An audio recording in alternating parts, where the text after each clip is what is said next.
O Senado analisa o projeto de lei número 320 de 2025, que propõe a renegociação de dívidas de produtores rurais afetados por eventos climáticos. A medida busca garantir fôlego financeiro e manter a produção no campo. Começa agora mais um assunto de Estado e hoje a gente vai falar aqui no programa sobre esse projeto, além de combate a enchentes, saúde, entre outros temas.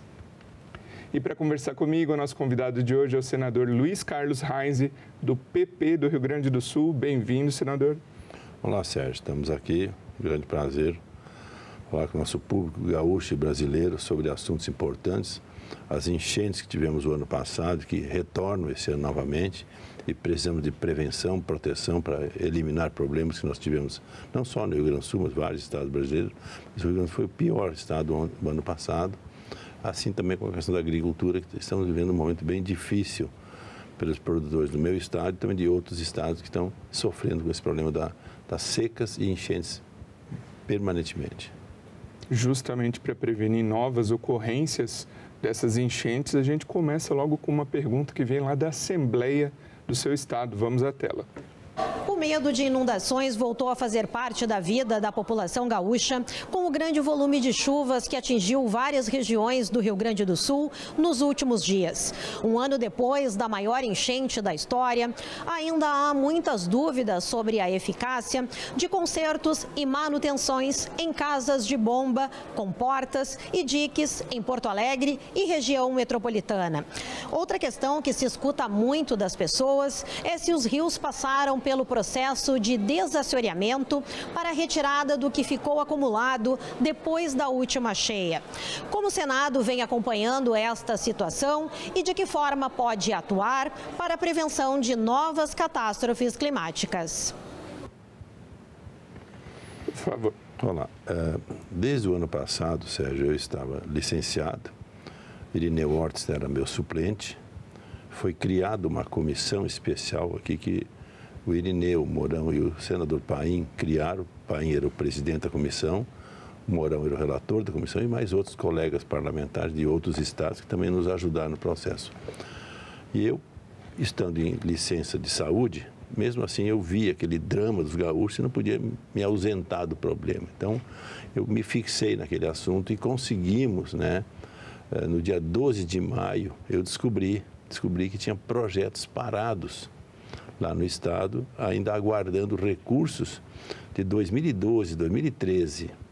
Fui atrás dos projetos, imediatamente nos articulamos, dia 14 de maio, o presidente Lula foi ao Rio Grande do Sul, o ministro Rui Costa, com quem eu falei, expliquei a ele, presidente, ministro, nós temos aqui 5 projetos praticamente prontos, da época do governo Tarso Genro e da presidente Dilma, e aqueles projetos, 2 tinham licença da FEPAM, que é o órgão ambiental, e os outros 3 não tinham, mas, pararam no tempo.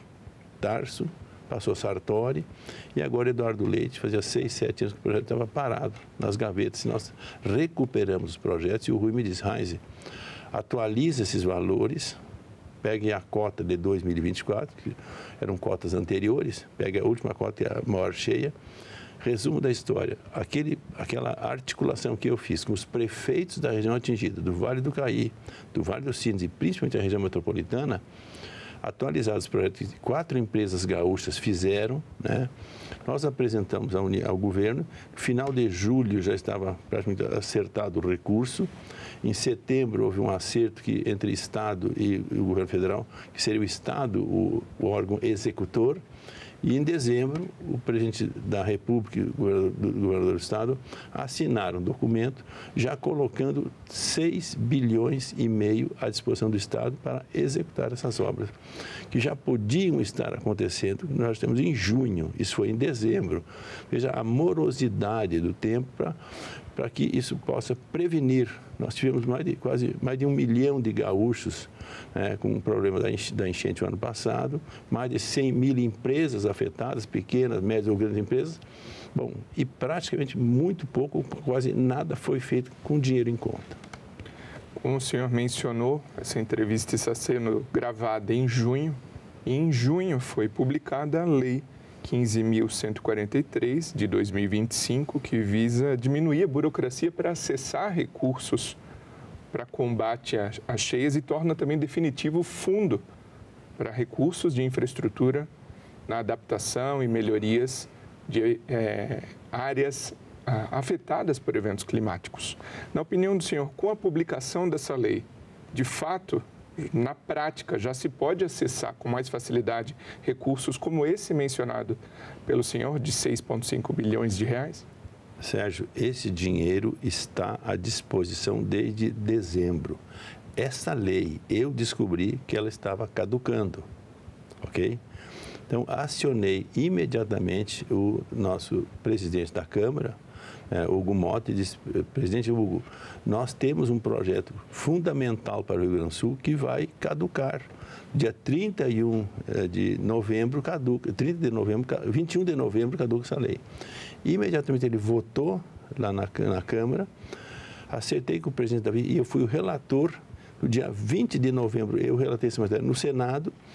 E aí, no dia que você fala, foi sancionado pelo presidente da República. Então, agora foi a garantia novamente, mas o dinheiro já estava à disposição. Se nós não tivéssemos votado essa lei, teriam perdido o dinheiro que nós nos esforçamos para conseguir no ano passado.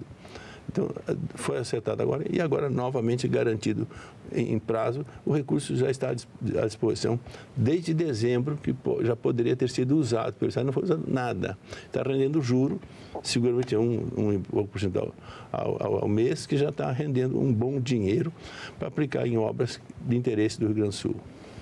E complementando a resposta e a pergunta da colega da Assembleia, o senhor mencionou obras.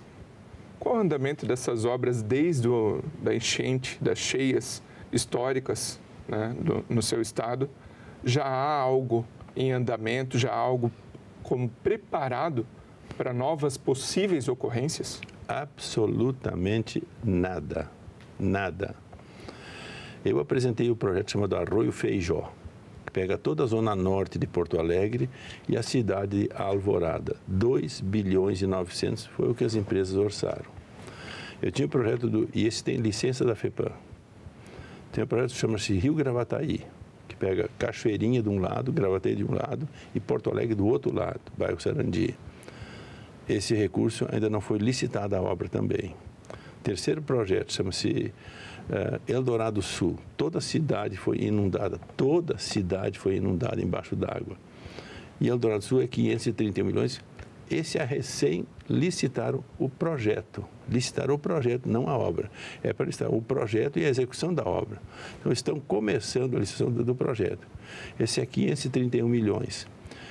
Esse já tem licença da FEPAM também, quer dizer, já está mais adiantado. Já podia estar executando as obras de Eldorado, que já tem enchente novamente, agora em 2025, né? E o outro projeto chama-se Rio dos Sinos, Baixos Sinos e Altos Sinos. São vários municípios, começam em Canoas, Nova Santa Rita, Esteio, Sapucaia, São Leopoldo, Novo Hamburgo, Campo Bom, Rolante, Igrejinha e Três Coroas. 1 bilhão e 900 à disposição e também não tem nem projeto. Quer dizer, tinha o projeto anterior, mas tem que atualizar o projeto. Também não foi feito nada e também esse não tem licença da FEPAM. Por isso, eu reuni o Procurador-Geral do Estado, quer dizer, Ministério Público Estadual, com vários promotores das cidades envolvidas. Chamei o Ministério Público Federal, chamei o Governo do Estado, chamamos os prefeitos e fizemos um pacto de fazer um grupo de WhatsApp e agilizarmos o processo. Também a FEPAM também tem um problema do licenciamento ambiental. O que nós queremos? Agilize o processo. Sérgio, esse processo começou em 2012, 2013, com o governo Tarso Genro, presidente Dilma Rousseff e secretário, meu colega, deputado federal, Luiz Carlos Busato. Se passou o tempo, não terminaram os projetos e perderam 1 bilhão e 900 que tinha lá em 2013, 1 bilhão e 900. Essas obras já eram para ter sido executadas. Sabendo disso é que eu pressionei agora, via Ministério Público Estadual e Ministério Público Federal, para agilizar o Estado. Por favor, não vamos perder novamente o dinheiro, entendeu? Eu peguei pelos cabelos, agora, recentemente, se eu não tomasse, se o meu gabinete comigo não tomasse ciência, esse projeto teria caducado no dia 21 de novembro. imediatamente nós acionamos, então, o presidente da Câmara, que votou imediatamente, o presidente da Via votou imediatamente, e hoje o recurso está à disposição de novo. Mas agora é pressão para que possa sair e tranquilizar o que a tua colega fala de Porto Alegre, da Assembleia, que o dinheiro saia, que o projeto saia do papel e comece a executar obras das casas de bomba, dos diques, inclusive retirada de famílias que precisam retirar. Então, está todo o processo com dinheiro em conta. Hoje, seguramente, com a correção de dezembro até agora, já deve ter quase 7 bilhões na conta desses projetos que eu falei. E Porto Alegre tem 700 milhões, mais ou menos. O prefeito Melo já está fazendo obras que já estão sendo feitas em Porto Alegre, que eu sei, porque tinha dinheiro de 4 projetos que nós aprovamos aqui no Senado. O senador Mourão, o senador Paim e eu ajudamos a aprovar 4 projetos de 2 bilhões e 800, são recursos externos, para também fazer obras em Porto Alegre. Então, além daqueles 6 bilhões e meio que eu falei, tem mais 2.800 para Porto Alegre, aí é financiamento que a Prefeitura de Porto Alegre tomou. Então, tem recursos suficientes, quase 10 bilhões de reais que possa colocar essas famílias em tranquilidade. Não temos projeto para o Vale do Taquari, que foi a região mais afetada, que já tem ações agora no Vale do Taquari. Os municípios que foram afetados porque não tinha projeto lá atrás. Quando nós pegamos esse processo de 2012, 2013, nós recuperamos. Mas aí a gente está falando de 13 anos, né, atrás. Mas com os incidentes recentes, não foram capazes as autoridades de criarem projetos para essa área também? Agora, a Recém, nós estamos fazendo esse levantamento com o governo do Estado, com o Ministério da Integração, com a catástrofe do ano passado. Eu estive na região e já articulei com os prefeitos. Eu estarei reunindo 37 prefeitos, né, para conversar com eles o que já foi feito pelo governo do Estado e o que já foi feito pelo governo federal, para nós fazermos uma ação com o governo federal presente e o governo do Estado presente em Lajeado, para conversarmos sobre o Vale do Taquari. Que ações nós podemos fazer, que alguma coisa já foi feita, mas mais precisa ser feito. Mas as outras regiões têm dinheiro para resolver. E aqui nós também queremos resolver esse impasse do ano passado, desses municípios do ano passado. Senador, o senhor é autor do projeto de lei número 320 deste ano, que trata da renegociação de dívida com os produtores rurais. A gente preparou aqui um infográfico para falar mais a respeito. Se eu puder, eu só quero responder uma pergunta a gente aguarda. Que a sua colega falou sobre o desassoreamento. Isso é um outro absurdo que está ocorrendo no Rio Grande do Sul, é o desassoreamento dos rios, do rio Taquari, que pega todo o Vale do Taquari, e do rio Jacuí, que pega uma outra região que todos desembocam em Porto Alegre, na bacia do Delta do Jacuí. Nós insistimos na questão do desassoreamento, é importante. E veja o pior, se eu pegar o rio Taquari, lá tem pedra, seixo, que eu posso usar para construção civil. E as empresas mineradoras querem tirar esse seixo de graça, não cobram. E usam na construção civil e usam para estradas. Na parte do Jacuí, Porto Alegre, no Jacuí, ali é areia, que eu também uso na construção civil. E os areieiros querem tirar de graça, não estão cobrando. Enquanto isso, nós temos entraves do Ministério Público e da FEPAM que não deixam que isso aconteça. É uma outra pressão que nós estamos também fazendo. Precisa desassorear. Rios que tinham 2, 3 metros de profundidade, hoje não tem meio metro de profundidade. Esse assoreamento faz encher de água Porto Alegre e todas as cidades da região metropolitana. Então, esse assunto que ela colocou, que também é uma demanda que nós trabalhamos muito, que é conseguirmos fazer o desassoreamento com verba pública, uma parte, mas principalmente com verba da iniciativa privada, que não cobra nada. Deixa a minha empresa tirar areia, deixa a minha empresa tirar cascalho, eu vou tirar para usar na construção civil. Quer dizer, dezenas de empresas que geram riquezas, lucro para o Estado, querem trabalhar e não conseguem trabalhar por esses entraves burocráticos da questão do meio ambiente e do Ministério Público, em cima de ações de ONGs, que nem se sabe quem é a ONG, prejudicando o Estado do Rio Grande do Sul. Boa parte dessas enchentes do ano passado e desse ano são fruto da falta de desassoreamento dos rios que nós temos no Estado. Agora sim, plenamente respondido o quesito da colega Gisele. Então, como eu vinha falando, o senhor é autor dessa proposta que eu comentei na abertura do programa, que fala da renegociação de dívida de produtores rurais. Algumas informações extra aqui na tela. Então, são produtores afetados por eventos climáticos desde 2021 até agora, transformadas essas dívidas em títulos do Tesouro Nacional, prazos e condições facilitadas e a principal razão para evitar a inadimplência e garantir a segurança alimentar do seu estado, do país e até a exportação. Gostaria que o senhor falasse mais a respeito dos benefícios potenciais caso aprovada essa proposta. Primeiro, para quem não é agricultor, o público em geral que não tem noção do que seja isso, os produtores gaúchos, não vou falar do Brasil, mas do Rio Grande do Sul, perderam de 2020 para cá, com 4 estiagens e uma enchente do ano passado e já uma enchente desse ano, já são 2 enchentes, perderam em torno de 150 bilhões de reais que não circulam no bolso do agricultor gaúcho. Se eu somar a perda do agricultor, do comércio, do serviço, da indústria, isso chega a 600 bilhões de reais. Sérgio, isso é quase um PIB do Rio Grande do Sul inteiro de um ano. Isso é a riqueza de um estado. Isso é maior que o PIB de Santa Catarina, que é o teu estado. Então, veja o que sofrem os agricultores e sofre o estado inteiro. Por isso, a razão desse projeto. E um outro ponto importante que é importante colocar. Nós não temos garantias, não temos seguro. Estou tratando nesse instante, no governo federal, que cortaram 445 milhões de reais do seguro da safra 2025. E o seguro é insuficiente. Então, temos que também ajustar o orçamento desse ano, que não tem seguro, para 2025. Um outro ponto importante, que é uma informação para que o telespectador tenha noção disso. Subvenção econômica. Quando eu pego dados da OCDE, o que a China, os Estados Unidos, o que a Europa subvenciona os seus agricultores, isso dá quase $1 trilhão. $1 trilhão. A China é 34%, é a subvenção que a China usa. Os Estados Unidos, 22%, 23%. Os Estados Unidos usam de subvenção para os seus agricultores.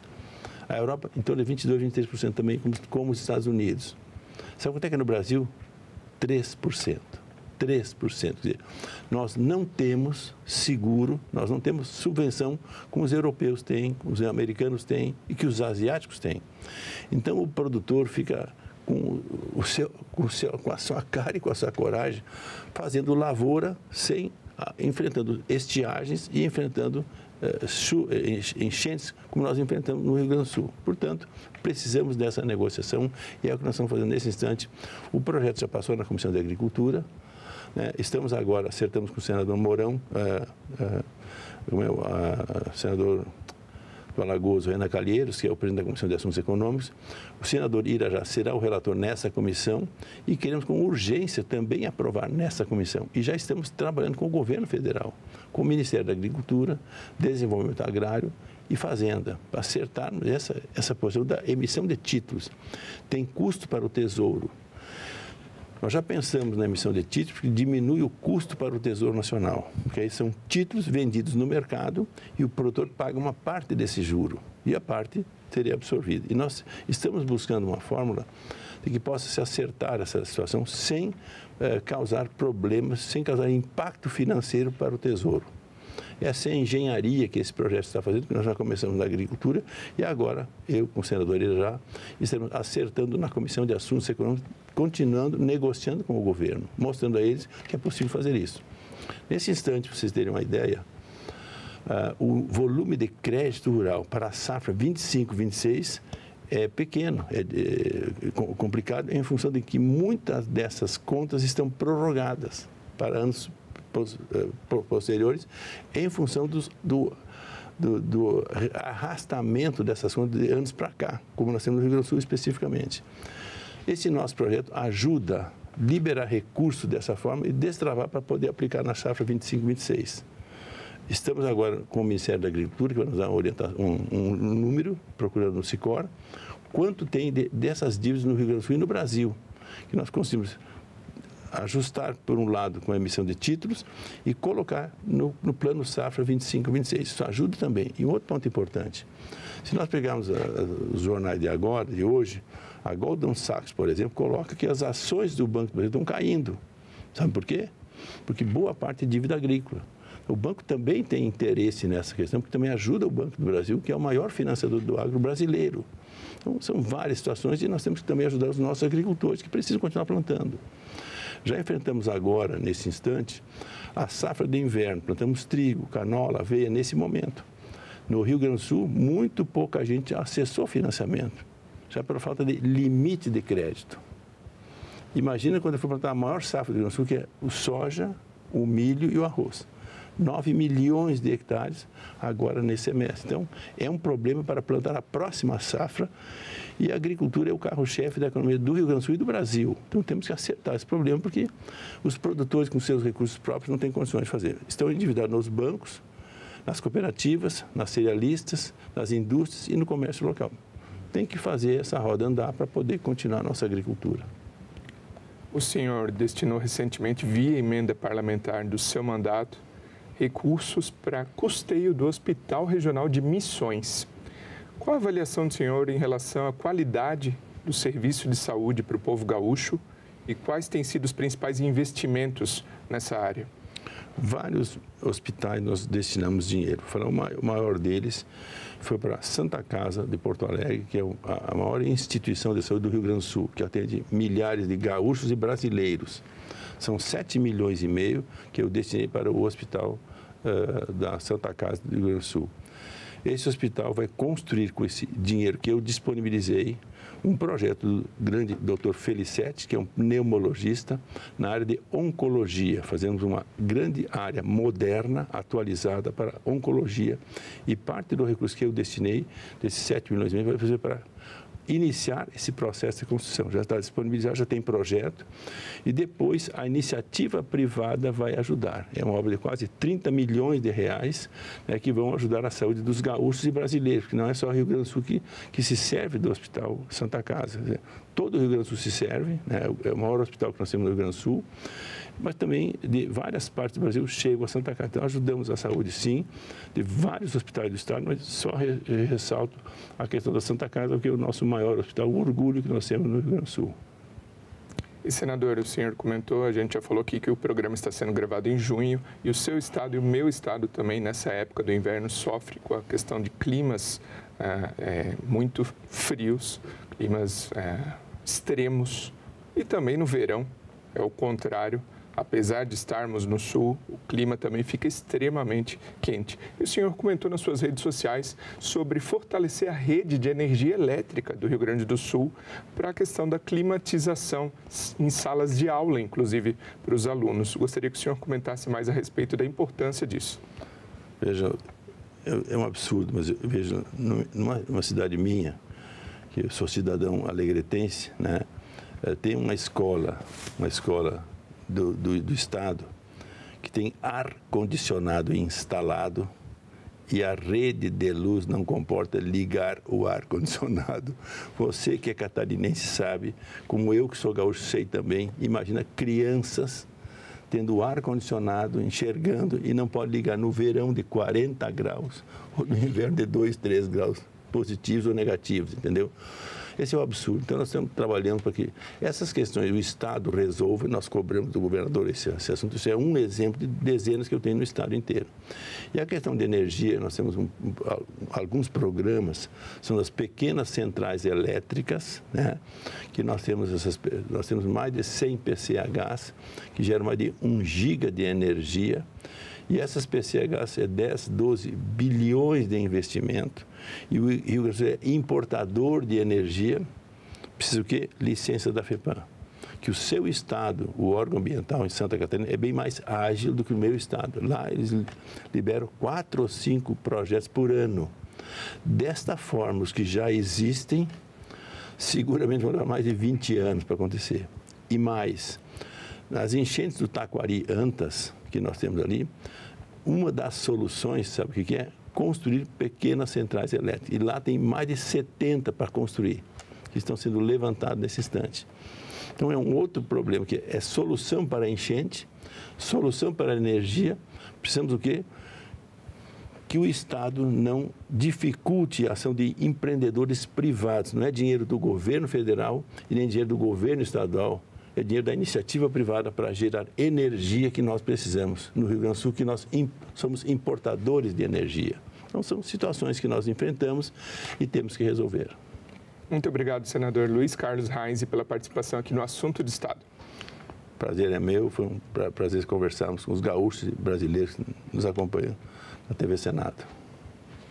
E obrigado também a você que nos prestigia com a sua audiência. Essa entrevista já está disponível para você rever ou compartilhar no nosso site senado.leg.br/TV, também no nosso canal no YouTube. Aproveita e se inscreve lá. Até o próximo Assunto de Estado.